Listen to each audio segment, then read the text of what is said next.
Hey guys, what's up? It's me, Crazy Cute Dude here, and we are going to hit the bottom of the barrel. I repeat, the bottom of the barrel. We've talked about 3 Sonic games. One was awesome. Another one people weren't too sure about, but I think is awesome. Another one people absolutely hated, but I thought it was alright, it was cool. This one, nobody should like. Even I don't like it. And you should know me. I'm a die-hard Sonic fan. And I can't stand this game. Nothing about it is good. Let's not waste any time. Let's talk about this atrocity known as Sonic and the Secret Rings.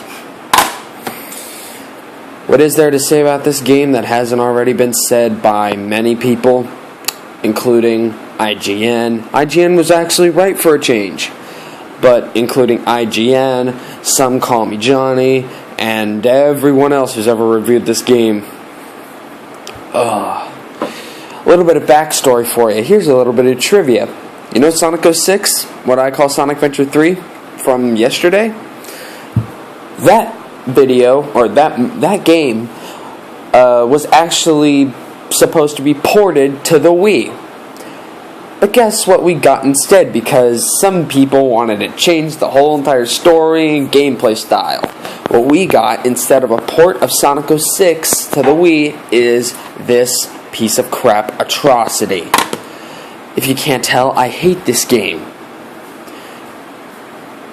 The best thing that you're gonna see is the front cover, and there's like 2 CGI cutscenes.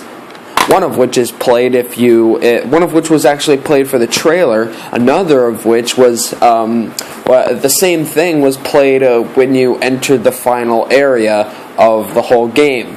The only other good CGI cutscene is the final cutscene after the final boss. That is one cutscene I have watched multiple times because of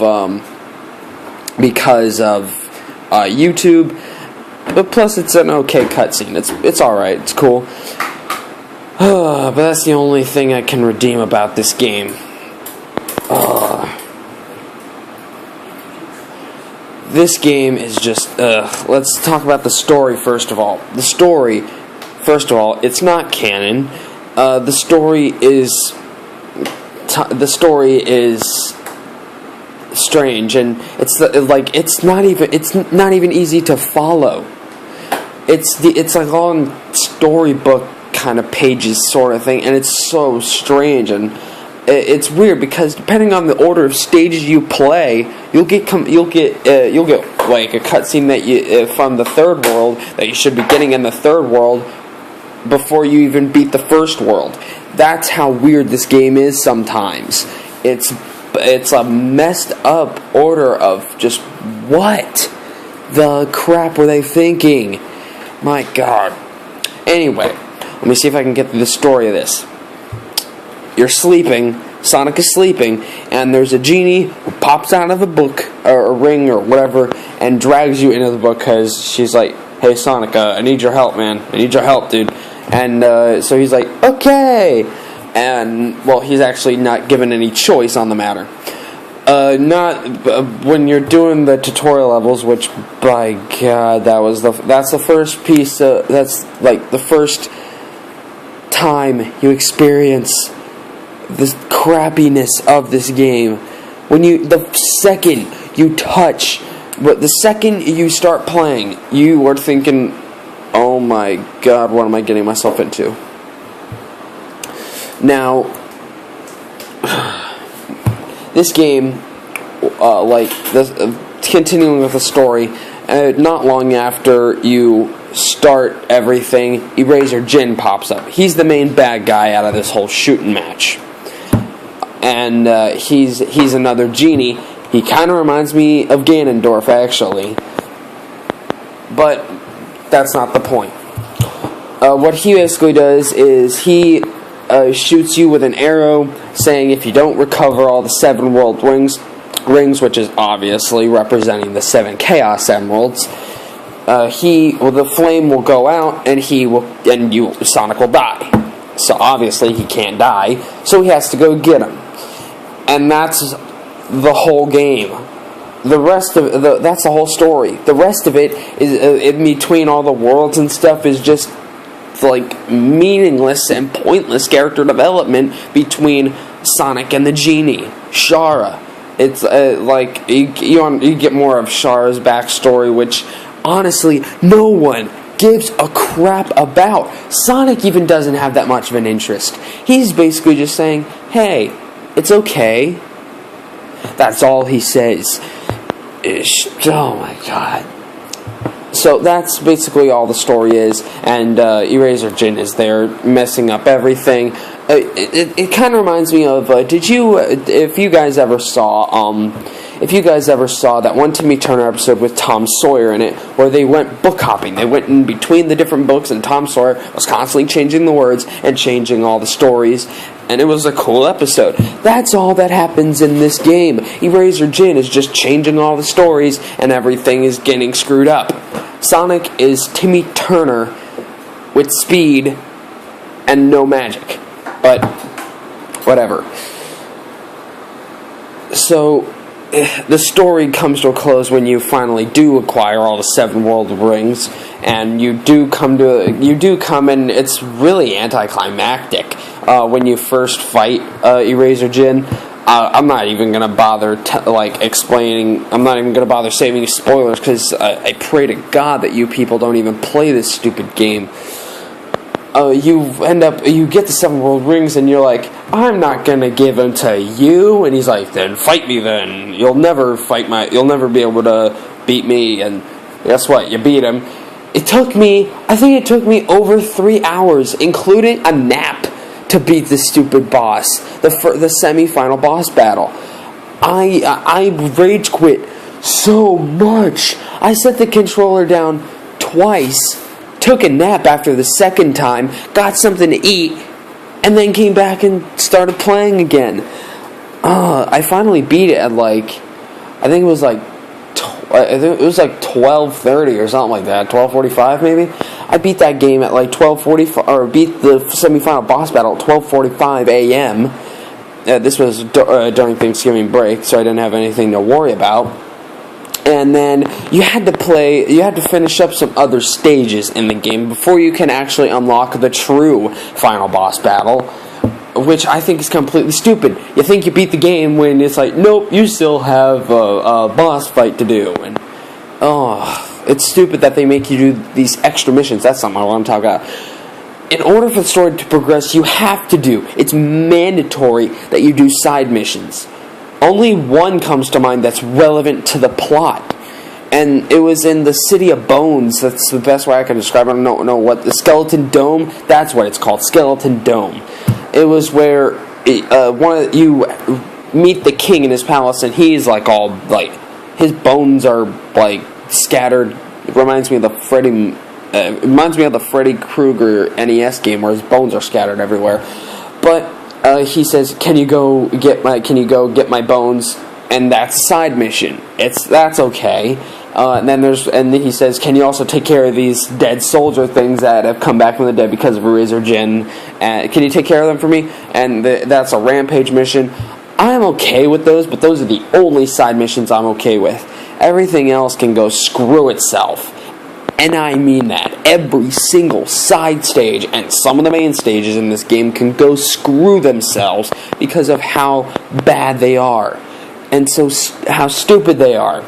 Why do you need to do side content that's not relevant to the story at all to progress the story? What were they thinking? So, as you can imagine, there's a final boss fight where it's like a big mega form of Eraser Jin, and you turn into semi-super Sonic with the 7 world rings. Although you don't get Eraser Jin gets 4 of them, and you get 3. All of them are like rage, hate, and anger, and it makes his voice sound like Sonic the Werehog. But whatever, I'm not here to judge. Although, yeah, I actually kind of am. But that's the main story. It's not much of one at all. It's stupid to follow, and it's just retarded beyond all belief. Now, my main gripe about this game. Two main gripes. One, the graphics. The graphics are so god-awful. I can't... Sonic Adventure 1 in 1999 had better graphics than this piece of crap. Like, if you can imagine that. Another big gripe, the biggest gripe of all, the controls and the physics of this piece of crap. The controls are retarded. It requires you to have the Wii Remote sideways. There are no other controller methods. The Wii Remote must be sideways. That's right, sideways, like you're playing Mario Kart. And you have to do this. It's like, I think you have to do this back and forth, or I don't know if it's this or this back and forth, but you have to do one of those two back and forth to move Sonic side to side. And he is on rails this entire game. You cannot control Sonic one way or the other. You can move forward, but you can't move backward. I don't care what you say. You cannot move backward in this game. You can hold backward, and you'll want to go backward so much that you'll actually pull the Wii Remote back so much that the game, the sensor bar will register it as you putting it forward, and it will make you go forward. I did that in the tutorial stages, and I was like, the fuck? My God. And you hold down the 2 button to jump. That's another thing. Charging your jump. When in a Sonic game have you ever had to charge your jump? Ever. You either tapped it or you full on pressed it. There was no charging. There was no holding down the freaking button. And it breaks the speed so much. The lack of the very little speed that this game has. I'm trying to make it through this review. Okay, let's just go through this. There's very little speed throughout this whole game. Sonic does not even know that he's Sonic.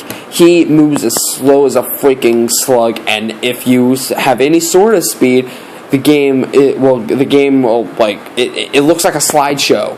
It really does look like a slideshow. You're like, and you're just like, what the flip am I watching?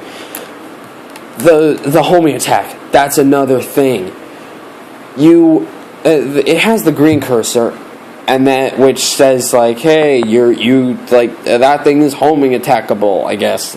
And then there's the red thing which actually tells you homing attack. The only thing I can say is that the range is excellent. The range is excellent when it works. When the homing attack works, the range is fine, but that's about the only thing. Though I especially had a problem with the homing attack in the I think it was like the engineer palace, whatever it's called, where it's like all lava and stuff, and it's all like robotics. That and the semi-final boss battle. That's where I had a problem with the homing attack. And this game never explains absolutely anything to you of what to do, how to do it, whatever. And there is a break button, which is one. I've never pressed that thing even once. You just learn to hold down the jump button when you want to stop, and that's right. When you're running and you want to jump and you hold it down, it will skid you to a stop. Like, you're running, hold it down, shh. That's literally what it is.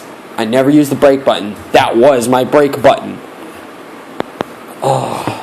And there's no air control for Sonic whatsoever. There is none. And it's just, But, in this game, let's see, what else is there? I went over the motion controls. The D-pad. The gameplay of this game, obviously get to the goal and everything. And the only thing that the D-pad is used for are 2 abilities you get by filling up your soul gauge, which is Time Breaker and Speed Breaker. I didn't even know I had Time Breaker until I watched a review of it, and I just started busting every button on the D-pad until I figured out what it is. Basically what it does is it slows down time, allowing you to do things like you speed up, basically. It slows down time and you can actually do stuff. That was critical in the semi-final boss battle. I don't even know if I was going to be able to do it without Time Breaker. I don't know how, I don't know what I would have done if I never found that out. Anyway, then there's Speed Breaker, which basically makes it, I want to call it a sonic boom, like a short burst of sonic boom, but whatever. And not Sonic Boom the game or the TV show or anything, like an actual sonic boom. Like, breaking the sound barrier. It's stupid, and it really is a speed breaker, because that's the fastest you're ever going to travel in this game. The boost pads are necessary. You need them to if you want to travel fast. There's the other thing that you do in this game is by collecting experience, by just going through stages and crap, you get experience to level yourself up, and you also have a ring. And that ring gives you power, it gives you abilities, and you unlock new abilities, and you can add them to your ring with the experience points you have. Every time you level up, you'll get more experience points. Say you have 23 at level 10, you'll level up, and you might get 1 or 2 more, and that's the amount of room you can have in your ring, and it just goes on and on as it increases as you level up. There are 4 rings. I don't know why. I never actually I did pay attention to it at first, and I was switching them around and everything. But when it just got to the point where I was I think it was halfway through the game or something like that, I just didn't even care. I was just you know what, fine, I'll select that. I don't care. Rings are crucial in this game. You need them to stay alive, because you're probably going to hit a lot. Because there's a lot of cheap stuff that can just hit you because you can't stop moving. There's also, in this game, you can also, I don't even know what you can do in this game. You can yell at it a lot, and like I said, you're always moving forward. You can't move backward ever. I will say, though, that I think someone else took over for production when it came to Skull Dome and the final area, which I even forget what it's called. But when you're doing both of those, I think it actually, those two are the only thing that's playable in this game. Everything else you just want to slap upside the face, and it's just awful. Skull Dome and Skeleton Dome, whatever, and the final area, I can't remember it, but those 2 areas are playable at best. I actually wasn't doing, I didn't die a lot in those. It was perfectly fine. It didn't explain half the time what you were supposed to be doing, but that's throughout the whole game, and that's constant. You would in the semifinal boss, you would never know how to attack it or when to attack or whatever. You would just have to get lucky. And in the final boss battle, you wouldn't know how to attack it, what to do, and there was a point in both of them, both the semifinal and the final boss battle, where I forgotten how many times I hit the guy, and when I finally did it, and there was a cutscene rolling, I'm like, oh, I beat it, finally. And when I beat the final boss battle, I set down the controller, sat back, watched the cutscene, pulled a middle finger at every person who was in the credits, and I posted a status on Facebook saying I beat the game, and I went to bed. It was 1:17 a.m. when I posted that status. Yeah. I don't know why I didn't go to bed. I just wanted to finish the game. I wanted it out of my system. But everything in this game is just ugh. And there are characters like Eggman and Tails and Knuckles who do make they do make appearances and as cameos, and they're just annoying and unneeded and stupid. And by the way, Sonic and Shara in the stages, Shara never shuts up. You're like, I want to use one of my wishes. Shut up! She never, ever, ever, ever stops talking, ever. And she doesn't even give you meaningful advice. In the semi-final boss, she says, watch how Eraser swings his sword. That's supposed to tell you, oh, hey, he's swinging it that way. I dodged that way. But, crap, I'm sorry. But it doesn't work like that. You don't get it. And you just have to guess throughout this whole game. That's all you gotta do. But, nevertheless, the cutscene is fine. Or the final cutscene is fine. Everything else is just, like, the last two areas are okay at best, but everything else can go screw itself. This game sucks. If you're a true Sonic fan, play it just to beat it and see how bad it is for yourself. If you don't like Sonic, do not pick up this game. You will never, ever like Sonic. Ever. Ugh. There have been bad Sonic games, and then there have been this game. Now, I want to talk about something for a second. Sonic 06, Sonic Adventure 3. Sonic Adventure 3. You guys know that game is the most critically acclaimed Sonic game of all time. And I think it's funny that game, which is the most critically acclaimed Sonic game, spawned this one, which is the worst Sonic game. And everyone just seems to look past it. I don't know why. People just seem to look past it and say, Sonic 06 is the worst. No. That game is playable. It's fun. The graphics are okay. Or the graphics are good. The story is fine. It's cool. And most of all, playable. This game is barely... this game is not playable. Whatsoever. At all. This game is not playable. That's why this game is far worse than Sonic and Sonic 06. I can't stand it. It's awful. And I don't know why people can just look past this one that's far worse and just focus on that one. But, whatever. Anyways, I'm done ranting. I will give Sonic and the Secret Rings a 3 out of 10. It's that bad. I almost gave it like a 2 out of 10. The only thing that's redeemable about it are the last two areas and the final cutscene, which is cool. And you got to see a dark side of Sonic when he kind of transforms into Super Sonic, per se, when he gets the 3 rings of rage and anger and whatever it is. It's cool to see a dark side of him. And, yeah. And, oh, I forgot to talk about the soundtrack. My God. The soundtrack, you can't even hear it most of the time. And the only song that gets embedded into your brain is the main theme, Make Believe Reborn, if that's even what it is. That will get embedded into your brain. It's the opening song. It is the song that's played at the end of every level. It's the song played in the stage select screen. It's the song played in every menu in the game. It's the song played in the final boss battle. That song will be embedded in your brain, and it's not even good.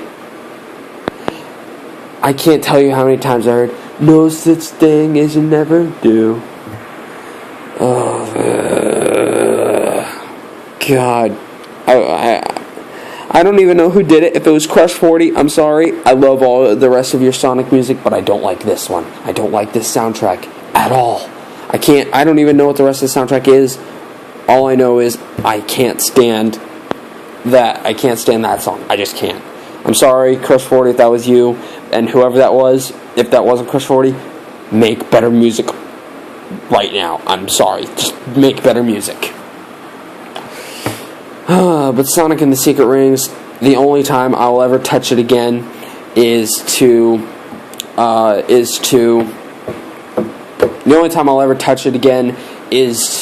do a playthrough of it for YouTube, which will be a long playthrough filled with much rage. But I want to give this game a 2 out of 10. In fact, yeah, 2 out of 10. for the Nothing But the Truth review, 2 out of 10. It is the worst Sonic game ever, worst video game I've ever played, and I played a lot of games. I played SpongeBob, Lights, Camera, Pants, Creature from the Krusty Krab, and Battle for Bikini Bottom. I've played all those games. I played Ratatouille. I've played a bunch of games. This game is worse than Dr. Jekyll and Mr. Hyde for the NES.